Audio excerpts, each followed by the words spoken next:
안녕하세요, 여러분. 혹시 내 자유는 어디까지일까? 사회는 내 삶에 어디까지 간섭할 수 있는 걸까? 이런 고민 한 번쯤 해보신 적 없으세요?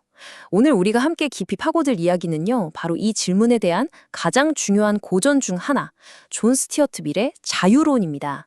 이 책이 쓰인 19세기는 정말 거대한 변화의 물결이 몰아치던 때였어요. 민주주의라는 새로운 제도가 막 피어나던 시기였죠. 바로 그때 밀은 마치 미래를 내다보기라도 한 것처럼 놀라운 통찰력으로 이 책을 썼습니다.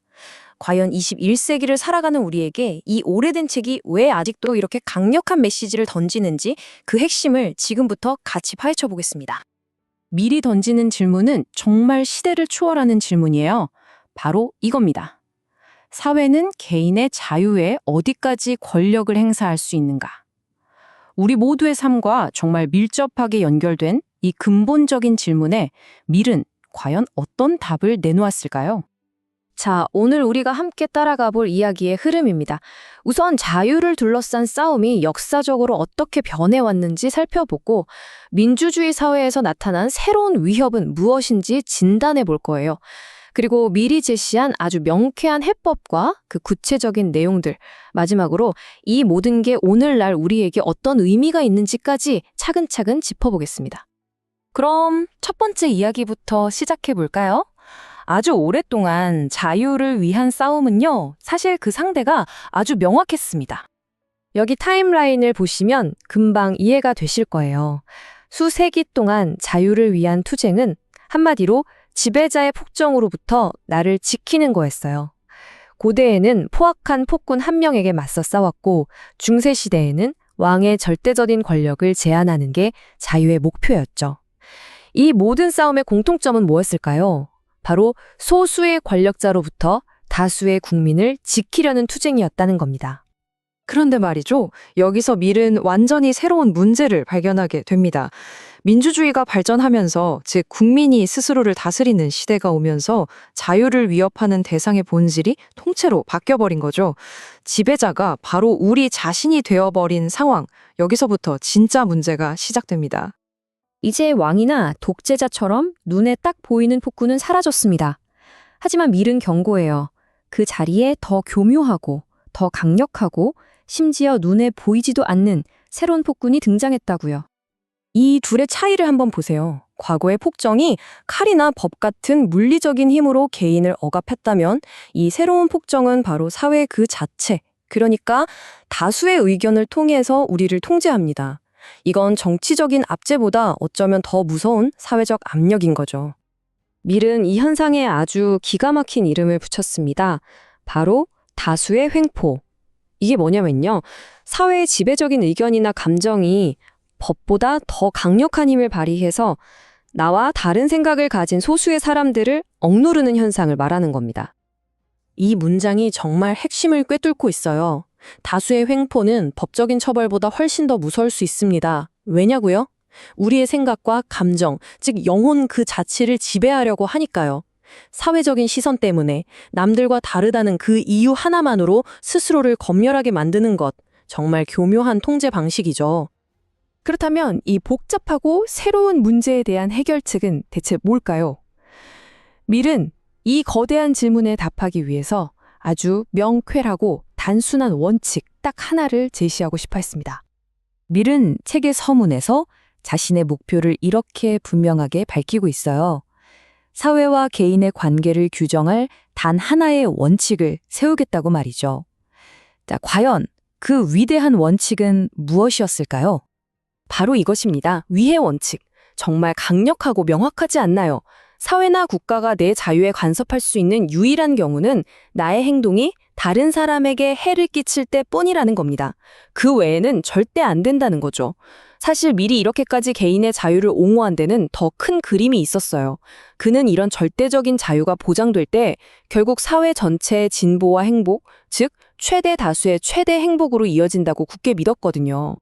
자, 그럼 이 위의 원칙이 실제로 우리 삶에서 보호하고자 하는 자유의 영역은 구체적으로 뭘까요? 밀은 이 영역만큼은 그 누구도, 그 무엇도 절대 침해해서는 안 된다고 말합니다. 밀은 크게 세 가지를 강조합니다.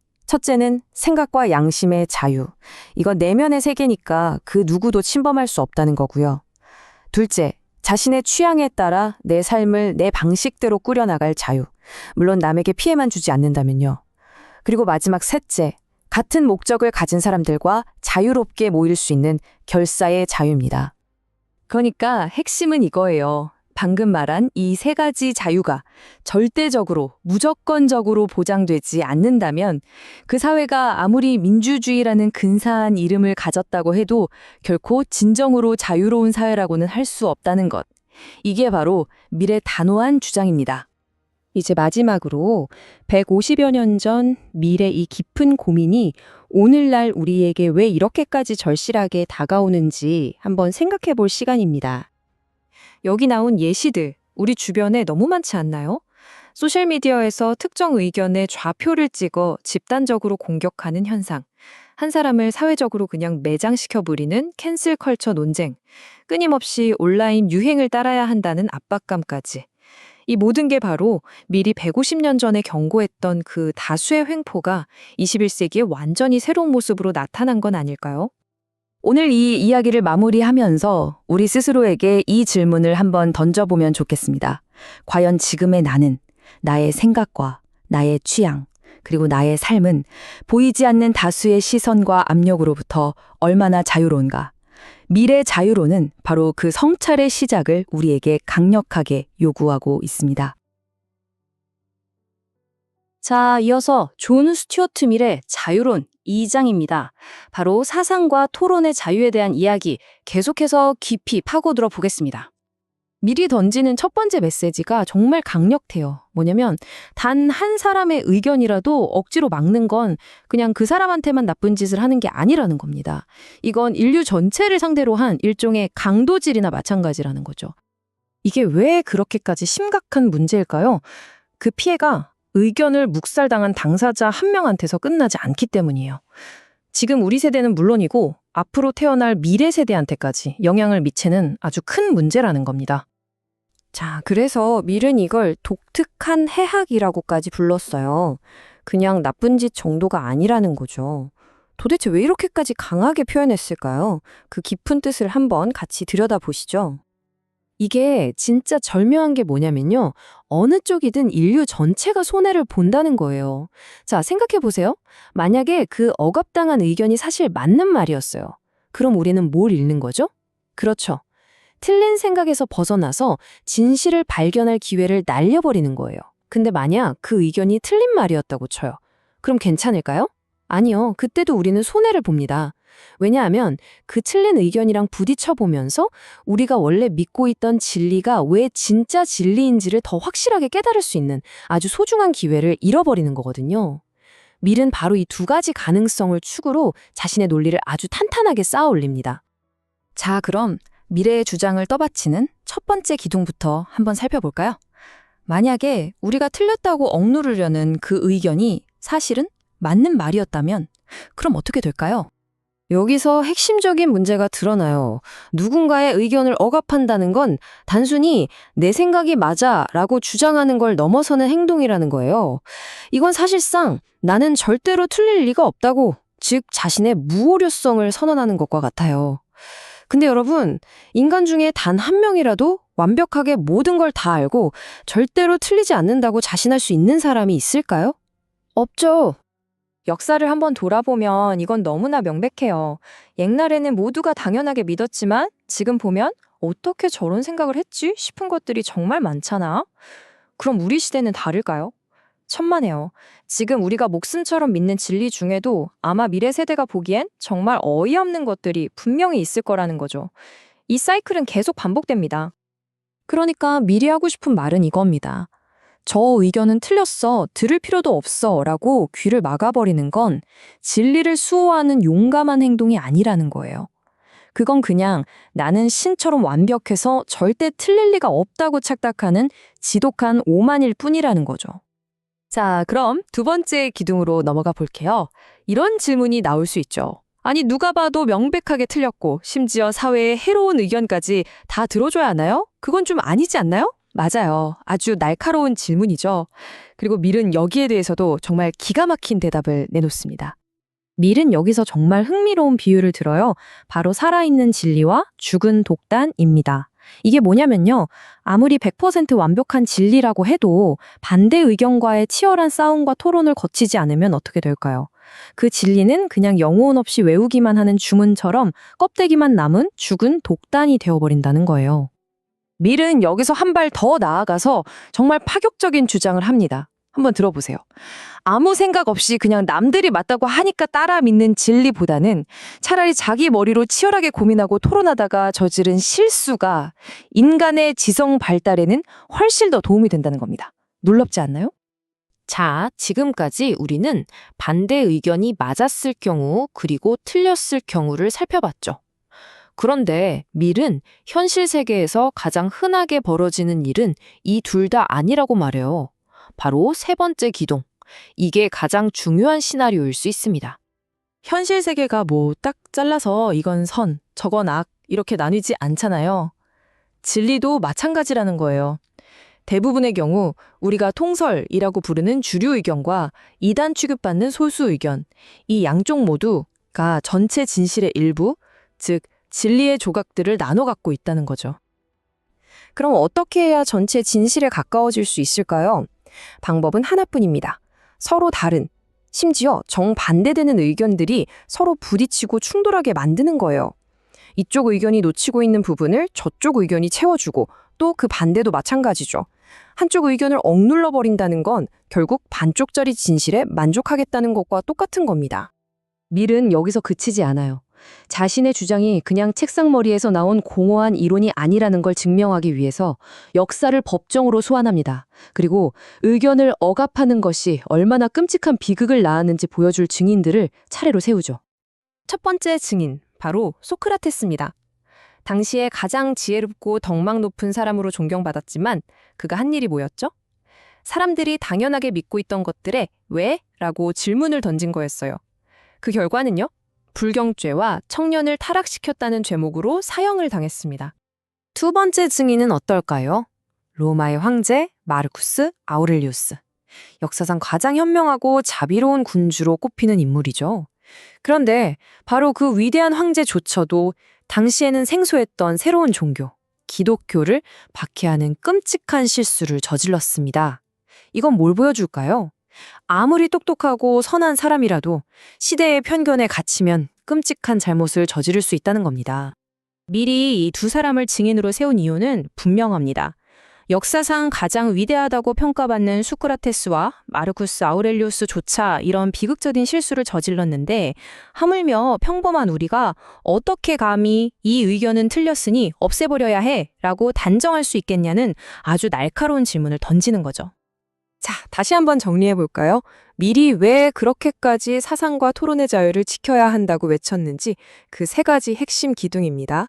첫째, 우리가 억압하려는 그 의견이 사실은 진실일지도 모르기 때문이고, 둘째, 설령 그게 틀린 의견이라 해도 우리의 진리가 죽은 독단이 되지 않고 살아있는 진리로 남게 하기 위해서 필요하고, 마지막, 셋째, 대부분의 경우 진실은 양쪽에 나뉘어 있기 때문에 그 조각들을 모아 더 큰 진실을 만들기 위해서라는 겁니다.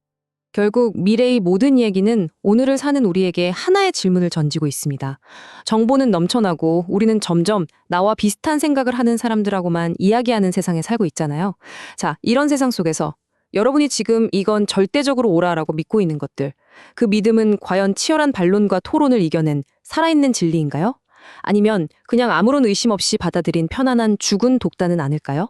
한 번쯤 진지하게 생각해 볼 문제입니다. 자, 지난번에는 우리가 생각의 자유에 대해 아주 깊이 파고들었잖아요. 그럼 이번에는요, 그 생각이 어떻게 행동으로 이어지는지, 그리고 그 행동의 자유가 우리랑 사회에 왜 그렇게까지 중요한 건지 같이 한번 파헤쳐 보겠습니다. 그렇죠. 생각은 결국 행동으로 이어지게 마련이죠. 밀은 바로 이 지점에서 한 걸음 더 나아갑니다. 그냥 의견을 갖는 데서 끝나는 게 아니라 그 의견대로 살아갈 자유에 대해서 말이에요. 밀이 3장을 시작하면서 던지는 질문이 바로 이겁니다. 어때요? 정말 도발적이지 않나요? 생각이 그냥 머릿속에만 갇혀 있는 게 아니라 우리의 삶이 될 때 과연 무슨 일이 벌어질까요? 여기에 대한 미래 대답은요, 아주 명쾌해요. 다른 사람한테 해만 끼치지 않는다면 우리는 각자 자기 신념대로 살아갈 절대적인 자유를 가져야 한다는 거죠. 이게 바로 밀 주장의 핵심입니다. 그런데 현실이 그렇게 간단하지만은 않잖아요. 밀은 우리 사회의 개인의 자유를 떡하니 가로막고 있는 거대한 장애물이 있다고 경고합니다. 이게 무슨 법이나 정부보다도 훨씬 더 교묘하고 강력한 힘이라고 하는데요. 과연 그 정체가 뭘까요? 밀이 지목한 그 보이지 않는 폭군, 그건 바로 관습입니다. 그는 이 관습이야말로 인류 발전의 가장 큰 적이 될 수 있다고 아주 단호하게 선언해요. 근데 여기서 미리 말하는 관습은 그냥 오래된 전통 이런 게 아니에요. 미리 말하는 관습이라는 건요, 사회가 개인한테 은근슬쩍 강요하는 생각과 행동의 틀을 말하는 거예요. 아, 다들 그렇게 사니까. 그게 보통이니까 하는 말들 속에 숨어있는 그 강력한 사회적 압력, 바로 그거죠. 이게 개인의 고유한 선택을 꾹꾹 억누르는 힘으로 작용한다는 겁니다. 이 지점이 정말 흥미로운데요. 밀은 당대 사람들이 내가 뭘 좋아하지? 이게 아니라 내 위치에 어울리는 게 뭐지? 이걸 기준으로 선택한다고 꼬집어요. 그러니까 자신의 본성이나 욕망보다는 사회가 정해놓은 기준에 자기 자신을 끼워 맞추는 거죠. 여러분은 어떠세요? 관습을 맹목적으로 따를 때 위험. 아주 명확합니다. 우선 우리는 스스로 선택하는 능력을 잃어버리게 돼요. 그리고 인간이 가진 다양한 능력이나 욕망은 억압되죠. 결국에는요, 계속 사용하면서 단련해야 하는 우리의 정신적, 도덕적 근육이 점점 퇴화하고 마는 거예요. 미래 경고는 진짜 좀 섬뜩할 정도인데요. 우리가 스스로 생각하는 인간이 아니라 그냥 정해진 대로 움직이는 자동 기계, 즉 오토마타가 되어버린다는 겁니다. 자, 그렇다면 이 관습이라는 폭군에 맞서 싸울 영웅은 과연 누구일까요? 밀은 그 해답으로 개성을 제시합니다. 바로 우리 각자가 가진 고유함, 그 다름을 마음껏 펼치는 건 말이죠. 밀이 인간을 어떻게 생각했는지 제대로 이해하려면 그가 비판했던 칼뱅주의랑 비교해보는 게 제일 좋아요. 여기 슬라이드 한번 보실까요? 한쪽에서는 인간의 본성을 원래 타락했고 자기의지는 죄악이라고 말해요. 그래서 복종이 미덕이죠. 하지만 밀은 완전 정반대를 이야기합니다. 인간의 모든 능력은 사용되어야 하고 강한 충동은 죄가 아니라 엄청난 에너지의 원천이라는 거예요. 목표는 억압이 아니라 온전히 발달된 인간 그 자체. 와, 정말 극명한 차이죠. 그리고 바로 이 문장이 밀의 생각을 가장 잘 보여줍니다. 정말 아름다운 비유 아닌가요? 인간은 정해진 설계도대로 만들어진 기계가 아니라는 거예요. 오히려 내면의 힘에 따라서 사방으로 가지를 뻗고 성장하는 한 그루의 나무와 같다는 거죠. 개성이란 건 바로 이 나무가 자유롭게 쑥쑥 자랄 수 있는 토양과 같은 겁니다. 자, 그럼 이 개성이라는 게 단지 개인의 행복만을 위한 걸까요? 밀은 아니요라고 단호하게 말합니다. 개성은 사회 전체의 발전을 위해서 반드시 필요하고 특히 천재나 괴짜라고 불리는 사람들, 이들의 역할이 절대적으로 중요하다고 강조하죠. 독창성이 어떻게 사회를 발전시키는지 그 과정이 마치 한 편의 이야기 같아요. 모든 건 소수의 천재들이 새로운 진리나 더 나은 삶의 방식을 발견하는 데서 시작돼요. 그들의 낯선 시도는 화석처럼 딱딱하게 굳어있던 관습에 균열을 내고 사회 전체에 신선한 활력을 불어넣었죠. 그리고 마침내 사회는 그 새로운 방식을 받아들이면서 다 함께 진보의 길로 나아가는 겁니다. 이 지점이 아주 중요해요. 밀은 천재는 본질적으로 다른 누구보다 더 개성적인 사람이라고 말하거든요. 그러니까 그들은 남들과 다른 길을 갈 수밖에 없는 존재라는 거죠. 그래서 사회는 그들이 자유롭게 자기 생각과 삶의 방식을 펼칠 수 있는 분위기를 만들어줘야만 합니다. 그들을 억압하는 건 곧 사회 전체의 발전을 가로막는 것과 똑같은 거예요. 밀은 역사에서 그 증거를 찾아냅니다. 당시 관습의 전제가 지배하던 중국을 보세요. 한때는 정말 찬란했지만 결국 정체 상태에 머물렀다고 분석해요. 반면에 여기 오른쪽처럼 다양한 길이 공존했던 유럽은 어땠을까요? 끊임없이 발전하고 진보할 수 있었다고 본 거죠. 결론은 명확합니다. 삶의 다양성이야말로 사회적 활력과 진보의 진짜 엔진이라는 겁니다. 150년도 훨씬 더 전에 쓰인 미래의 이 경고, 과연 21세기를 사는 우리에게도 여전히 유효할까요? 지금부터 미래 경고를 바로 오늘 우리 현실로 한번 가져와 보겠습니다. 밀은 다수의 폭정이라는 개념을 통해 사회를 지배하는 여론의 위험성을 경고했어요. 어떤 법이나 제도 같은 게 아니라 눈에 보이지 않는 대중의 의견이 개인을 억압하는 가장 강력한 힘이 될 수 있다는 거죠. 그리고 오늘날 이 다수의 폭정은 좀 새로운 얼굴을 하고 나타났어요. 바로 소셜미디어와 알고리즘이 만들어내는 거대한 동조 압력 같은 거요. 어쩌면 우리는 모두가 비슷한 걸 보고 비슷한 생각을 하고 결국 비슷한 삶을 추구하도록 만드는 보이지 않는 힘의 지배를 받고 있는지도 모릅니다. 그래서 마지막으로 이 질문을 여러분께 던져봅니다.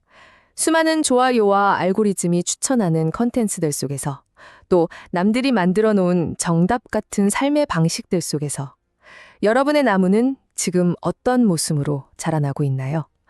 미래 자유로는 바로 그 나만의 목소리, 나만의 길을 찾으라는 아주 강력한 외침일 겁니다. 지난번 사상의 자유에 이어서 이번에는 미리 던지는 정말 근본적인 질문이죠. 과연 사회는 개인의 자유에 어디까지 개입할 수 있는가? 바로 그 한계에 대해 한번 깊이 들어가 볼게요. 자, 그럼 먼저 미리 풀고 싶었던 가장 기본적인 문제부터 다시 한번 짚어볼까요? 내 삶과 사회의 권한, 그 사이의 경계선 말이에요. 대체 어디에 그어야 할까요? 바로 이 질문이 핵심이죠. 그러니까 내 삶에서 온전히 내 맘대로 할 수 있는 영역은 어디까지고 또 사회가 이건 좀 아니지 않나 하고 개입할 수 있는 선은 과연 어디일까요? 미리 내놓은 첫 번째 대답은 어떻게 보면 아주 간단하고 명쾌해요. 삶을 딱 두 개의 영역으로 나누자는 거죠. 결국 내 행동이 주로 나한테만 영향을 주는지 아니면 다른 사람들한테까지 영향을 미치는가, 바로 그걸 기준으로 개인의 영역과 사회의 영역을 구분하는 겁니다. 아니, 근데 말은 쉬운데 어떤 행동이 개인적인 거고 어떤 게 사회적인 건지 이걸 어떻게 판단하죠? 그쵸? 바로 이 지점에서 미리 아주 중요하고 강력한 원칙 하나를 딱 제시합니다. 바로 이게 그 유명한 해악의 원칙입니다. 미래 주장 전체에서 정말 심장과도 같은 부분이에요. 아주 간단히 말해서 사회가 내 자유에 간섭할 수 있는 유일한 경우는 딱 하나. 내 행동이 다른 사람한테 직접적인 해를 줄 때, 딱 그때뿐이라는 거예요. 그 외에는 뭐 사회를 위해서라던가 그게 너한테 좋으니까 같은 이유는 절대 안 된다는 거죠. 자, 여기 표를 보시면 훨씬 더 명확해져요. 이게 정말 중요합니다. 밀은 모든 행동을 딱 두 가지로 나눴어요. 왼쪽은 나한테만 영향을 주는 행동, 오른쪽은 남한테 피해를 주는 행동이죠. 왼쪽 영역에선요, 개인은 완전한 자유를 누립니다. 누가 뭐라 할 수 없어요. 하지만 오른쪽, 남에게 해를 끼치는 순간부터 사회가 개입해서 잠깐만요 하고 규제할 수 있게 되는 겁니다. 미래의 목소리가 들리는 것 같지 않나요? 굉장히 단호하죠. 내 행동이 다른 사람의 이익에 나쁜 영향을 주는 순간 사회는 거기에 대해 말할 자격이 생긴다는 겁니다. 하지만 내 행동이 나 자신 말고는 아무에게도 영향을 안 준다. 그러면 애초에 사회가 간섭할까 말까 고민할 필요조차 없다는 거예요. 그냥 논해라는 거죠. 자, 이렇게 해악의 원칙은 누구도 함부로 들어올 수 없는 나만의 신성한 자유의 영역을 만들어주는 셈이에요. 그런데 역사를 보면 알 수 있듯이 사회는 늘 호시탐탐 이 선을 넘으려고 하죠. 미리 정말 무섭다고 경고한 건 사실 눈에 보이는 정부의 억압만이 아니었어요. 오히려 더 무서운 건 바로 다수의 횡포라는 겁니다. 이게 뭐냐면요. 법이나 제도가 아니라 그냥 많은 사람들이 그건 좀 아니지 하면서 자기들의 생각이나 방식을 따르라고 압박하는 거예요. 보이지 않는 여론의 힘이죠. 미리 어떤 예를 들었는지 한번 볼까요? 첫 번째는 종교적인 음식 문제입니다. 예를 들어서 다수가 돼지고기를 먹는다고 해서 돼지고기를 안 먹는 이슬람교도들의 관습이 그냥 싫다고 칩시다. 그렇다고 해서 사회가 돼지고기 안 먹는 거 금지! 이렇게 법으로 강요할 수 있을까요? 밀은 절대 안 된다고 말합니다. 그건 그냥 다수의 취향일 뿐 남에게 해를 끼치는 게 아니니까요. 두 번째 예시도 비슷해요. 종교적인 불관용이죠. 스페인 같은 카톨릭 국가에서 다수가 우리 동네에 개신교 예배가 있다니 그냥 보기만 해도 불쾌해 라고 느낀다고 해서 개신교 예배를 금지할 수 있느냐는 거예요. 안 된다는 거죠. 누군가가 그냥 기분이 나쁘다는 건 다른 사람의 자유를 억압할 정당한 이유가 될 수 없다는 겁니다. 이 금주법 예시는 정말 해악의 원칙을 명확하게 보여줘요. 술은 나쁜 거니까 사회 전체를 위해서 금지해야 해. 이런 주장이요. 근데 미래 관점에서 보면 이건 명백한 월권행위입니다. 어떤 사람이 책임감 있게 술을 즐기는 것까지 막을 권리는 사회에 없다는 거죠.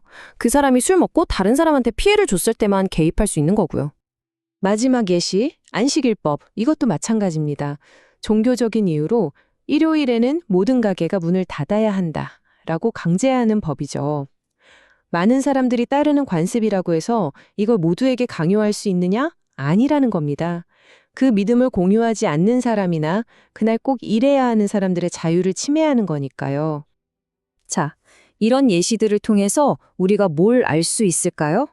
결국 핵심은 왜 이 남한테 피해 안 주면 간섭하지 마 라는 원칙이 건강한 사회에 그렇게나 중요한지를 이해하는 거예요. 이게 그냥 나 좀 내버려둬 하는 이기적인 이야기가 절대 아니에요. 왜 중요하냐면요. 그래야만 각자의 개성이 활짝 꼽힐 수 있잖아요. 그리고 밀은 이걸 삶의 실험이라고 표현했는데 사람들이 각자 다른 방식으로 살아보는 실험들이 많아져야 사회가 고여 썩지 않고 계속 발전할 수 있다는 거예요. 또 소수자들을 다수의 도덕적 잣대로부터 보호해주기도 하고요. 제일 중요한 건 누군가에게 이제 너를 위한 거야 라고 말하면서 간섭하는 건 절대 정당화될 수 없다는 점입니다. 그러니까 미리 우리에게 주는 경고는 이거예요. 사회라는 건 항상 우리를 자기들 입맛에 맞게 바꾸려고 하는 경향이 있다는 걸 잊지 말라는 거죠. 우리와 다른 사람들을 보면 저건 틀렸어 라고 말하면서 자기들의 가치를 강요하려는 본능 같은 게 있다는 거예요. 이걸 항상 경계해야 합니다. 자, 그럼 이제 이 얘기를 우리 시대로 한번 가져와 볼까요? 19세기에 나온 이 생각이 모든 게 연결된 21세기, 지금 우리에게는 어떤 의미가 있을까요? SNS에서 좌표 찍기라는 말 다들 아시죠?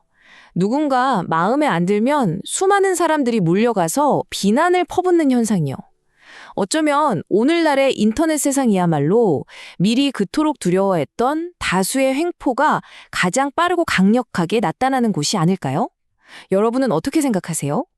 지금 우리는 개인의 자유와 사회의 목소리, 그 경계선을 어디에 그어야 할까요? 자, 이어서 존 스튜어트 밀이 제시한 이 위대한 자유의 원칙이 과연 우리 현실의 복잡한 문제들 속에서는 어떻게 작동하는지 한번 구체적으로 들여다볼게요. 지난번에 다뤘던 미래의 핵심 아이디어 기억하시죠? 바로 위해 원칙입니다. 아주 간단해요. 내 행동이 다른 사람한테 해를 끼치지만 않는다면 내 자유는 절대적이다. 바로 이겁니다. 진짜 재밌는 건 지금부터예요. 이 단 하나의 원칙이 정말 상상도 못할 만큼 넓은 영역에 적용되거든요. 시장 경제는 물론이고 가족 문제, 심지어 교육 문제까지요. 이걸 하나하나 따라가 보는 게 이번 시간의 핵심입니다. 좋습니다. 그럼 첫 번째 주제, 경제부터 시작해 볼까요? 바로 상업의 세계입니다. 밀은 이렇게 말해요. 상업활동, 그러니까 무역 같은 걸 규제하는 건 개인의 자유를 침해하는 게 아니라고요. 왜냐? 생각해보세요. 물건을 사고 파는 건 나 혼자만의 일이 아니잖아요. 이건 본질적으로 다른 사람과 엮이는 사회적인 행위이기 때문이라는 거죠. 그런데 바로 여기서부터 좀 복잡해집니다. 그럼 어디까지 규제할 수 있는가 하는 질문이 나오죠. 예를 들어 독극물처럼 위험한 물건 판매. 이것도 정부가 규제해야 할까요? 이젠 단순한 경제 이론이 아니라 우리 삶과 직결된 공공안전 문제로 넘어가는 순간입니다. 자, 여기서 아주 근본적인 딜레마가 생깁니다. 어떤 위험이 생기기 전에 미리 막는 게 맞을까요? 아니면 일단 놔뒀다가 문제가 터진 다음에 처벌하는 게 맞을까요? 예방이냐? 처벌이냐? 이거죠. 밀은 여기서 아주 기가 막힌 비유를 듭니다. 바로 위험한 다리 비유인데요. 만약 어떤 사람이 저 다리가 무너질 거라는 걸 모르고 건너려고 해요. 그럼 그 사람을 강제로 막아도 될까요? 밀은 된다고 말합니다. 왜? 그 사람은 강에 빠지고 싶은 게 아니니까요. 즉, 이 개입은 그 사람의 선택을 억압하는 게 아니라 그가 원치 않는 사고를 막아주는 거라는 거죠. 결국 핵심은 그 사람이 알고 있느냐입니다. 사회는 저기 위험해요 라고 경고해줄 의무는 있어요. 하지만 그 위험을 다 알고도 괜찮아, 내가 감수할게 라고 하는 사람을 강제로 막아서는 안 된다는 겁니다. 바로 이게 정당한 예방과 부당한 간섭을 가르는 결정적인 차이인 거죠. 그래서 미리 제안하는 건 무조건 금지 이게 아니에요. 대신 이런 실용적인 방법을 쓰는 거죠. 위험한 물건에는 경고 라벨을 붙이고 특정 약물은 의사 처방이 있어야만 살 수 있게 하고 범죄에 쓰일 수 있는 물건은 누가 사갔는지 기록하는 식으로요. 자유를 없애지 않으면서도 위험을 줄이는 지혜인 셈이죠. 자, 이런 논리를 쭉 따라가다 보면 정말 근본적이면서도 어쩌면 가장 도발적인 질문에 도달하게 됩니다. 한번 볼까요? 자유의 끝은 어디일까요? 궁극의 질문은 이겁니다. 사람은 자기 자신의 자유를 스스로 포기할 자유도 과연 가져야 하는 걸까요? 이야, 이건 정말 자유의 본질을 꿰뚫는 질문이죠. 미리 든 극단적인 예시가 바로 스스로를 노예로 파는 계약입니다. 이게 그냥 옛날 이야기 같지만 사실은 지금 우리가 누리는 모든 자유의 근간을 흔들 수 있는 아주 중요한 논리적 시험대예요. 미녀의 대답은 단호합니다. 아니오입니다. 자유롭지 않을 자유까지 허용하는 건 자유가 아니라는 거죠. 왜냐하면 그 선택을 하는 순간 앞으로의 모든 자유로운 선택이 사라지잖아요? 이건 자유를 행사하는 게 아니라 자유를 영원히 없애버리는 행위이기 때문에 사회가 절대로 용납해서는 안 된다는 겁니다. 자, 이제 마지막 주제로 넘어가 보겠습니다. 개인의 자유가 나 혼자만의 문제가 아니라 다른 사람, 특히 우리 아이들과 같은 다음 세대에 대한 의무와 부딪힐 때 어떤 일이 벌어지는지 한번 살펴보죠. 밀은 가족 관계에서는 자유가 절대적일 수 없다고 봤어요. 예를 들어 부모의 어떤 행동이 자녀에게 직접적인 해를 끼친다면 어떨까요? 그땐 더 이상 개인의 자유 문제가 아니라는 거죠. 국가가 약자인 자녀를 보호하기 위해 개입할 권리, 아니 의무가 생긴다고 본 겁니다.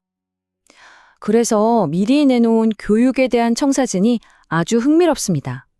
국가는 모든 아이들이 반드시 교육을 받도록 강제해야 한다고 봤어요. 돈이 없어서 학교 못 가는 아이가 있다면 지원도 해줘야 하고요. 그런데 여기서 아주 중요한 단서가 붙습니다. 국가가 교육 내용 자체를 독점해서는 절대로 안 된다는 겁니다. 밀이 가장 두려워했던 게 바로 이거예요. 국가가 교육을 콱 쥐고 이것만 정답이야 라고 가르치기 시작하면 모든 사람을 똑같은 틀에 찍어낸 인형처럼 만들 거라고 걱정했던 거죠. 이렇게 생각의 다양성이 사라지는 것, 이걸 정신에 대한 독재라고 부르면서 가장 큰 위협으로 본 겁니다. 그래서 그의 해법은 이겁니다. 국가는 시험을 보게 하되 이런 생각에 동의하니?를 묻는 게 아니라 이런 사실을 알고 있니?처럼 객관적인 지식만 확인하라는 거예요. 어떤 가치관을 배울지는 각 가정이 다양한 학교 중에서 자유롭게 선택하도록 하고요. 국가가 회계성을 강요하지 않으면서도 아이들이 최소한의 지식은 갖추도록 하는 절묘한 균형점이죠. 자, 오늘날의 우리를 한번 돌아보죠. 소셜미디어는 어디까지 규제해야 할까요? 공중보건을 위해 개인의 자유는 어디까지 제한될 수 있을까요? 미래 원칙이 정답은 이겁니다 하고 딱 알려주진 않아요. 하지만 이토록 복잡하고 첨예한 문제들을 우리가 어떤 잣대로 고민하고 토론해야 하는지 정말 강력하고 여전히 유효한 생각의 틀을 제공해주고 있다는 것, 바로 그게 핵심이 아닐까요?